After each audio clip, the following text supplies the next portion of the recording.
천재의 탄생, 지은이는 앤드류 로빈슨입니다.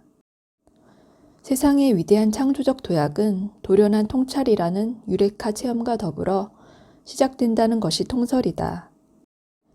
그 고전적인 기원이 된 사람이 2000여 년 전 목욕탕에서 부력의 원리를 깨치고 욕조에서 뛰쳐나가며 유레카를 외쳤다는 아르키메데스이다. 15세기의 요하네스 구텐베르크는 포도 수확철에 포도즙 짜는 앞찾기를 아무 생각 없이 보다가 인쇄술의 아이디어를 얻었다고 하고, 17세기의 뉴턴은 사과가 땅에 떨어지는 것을 보고 만류인력의 법칙을 생각해냈다고 한다. 19세기의 드미트리 멘델레예프도 화학에 관한 생각을 하다 잠이 들었고 꿈에서 본 원소 주기율표를 써 내려갔다고 한다. 20세기 초에는 알렉산더 플레밍은 패드리 접시에 포도상구균 박테리아를 배양하다가 정말 우연히 박테리아를 죽이는 푸른 곰팡이를 발견했는데 그것이 최초의 항생제인 페니실린이 되었다. 창조적 도약에 관한 한 유레카 체험이 전부가 아니다. 위대한 생각이 청청병력처럼 출현했다 하더라도 알고 보면 관련 주제를 오랫동안 마음속에 품고 있었기에 가능한 일이었다.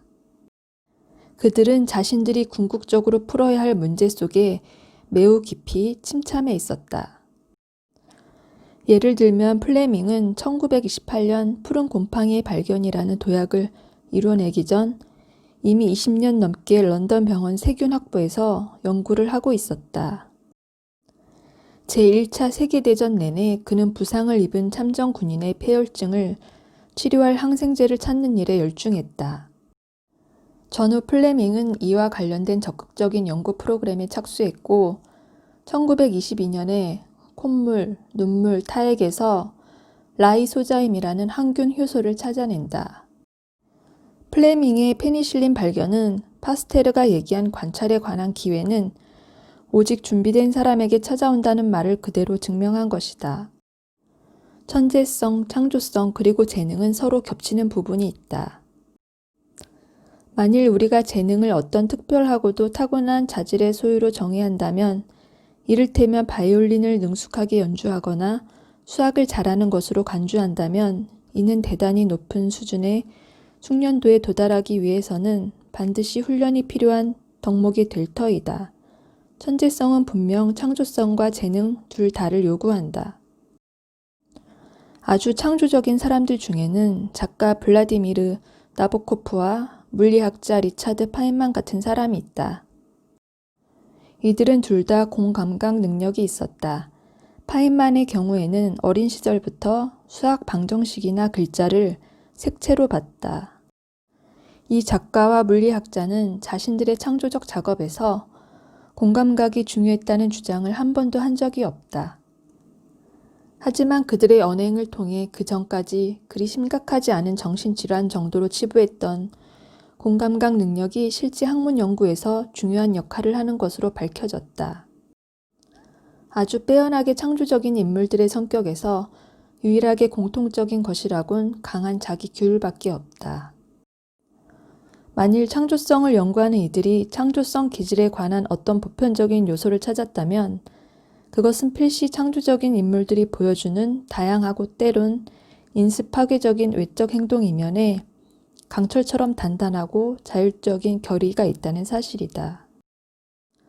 비범한 창조성에서 관찰되는 모든 패턴 중에서 아마도 가장 흥미로운 것은 이른바 도약의 10년 법칙일 것이다. 1989년 존 헤이스가 처음 밝혀냈고 다른 여러 심리학자들이 인정한 이 법칙에 따르면 누구든 도약을 이루기 전에 약 10년 동안 관련 기술이나 학문을 부단히 배우고 연습해야만 한다. 그리고 분명한 점은 이보다 짧은 시간에 도약을 이룬 경우는 거의 없었다는 사실이다.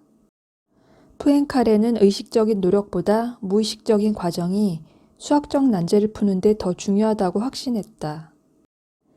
이 이유는 갑작스런 도련함이 그에게 잊지 못할 인상을 주었기 때문이다. 해법이 느닷없이 정신 속으로 뛰어들었던 것이다.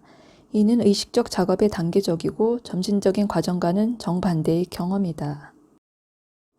레비의 경우를 보면 꿈속에서 무의식적 생각과 의식적 생각이 결합해서 새롭고도 대단히 중요한 생각을 창조해냈음을 분명히 알 수 있다. 꿈꾼 일에 관한 한 우리는 레비의 말에 기대고 있지만 레비가 펼친 사고의 흐름은 출판된 기록물들이 뒷받침하고 있다. 케큘러의 꿈과는 달리 레비의 꿈이 그 자신의 발견에 지대한 기여를 했다는 점에 대해선 의심할 이유가 없다. 집념 어린 노력은 창조적 도약으로 이어지는 게 일반화된 진실이다. 에디슨이 말했다는 유명한 경구가 이를 잘 요약한다. 천재는 1%의 영감과 99%의 땀으로 만들어진다.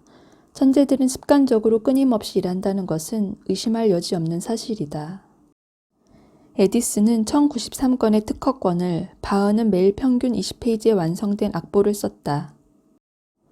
피카소는 2만 점 이상의 그림을, 푸엔카레는 500개의 논문과 30권의 책을, 아인슈타인은 240권, 프로이트는 330권의 출판물을 냈다.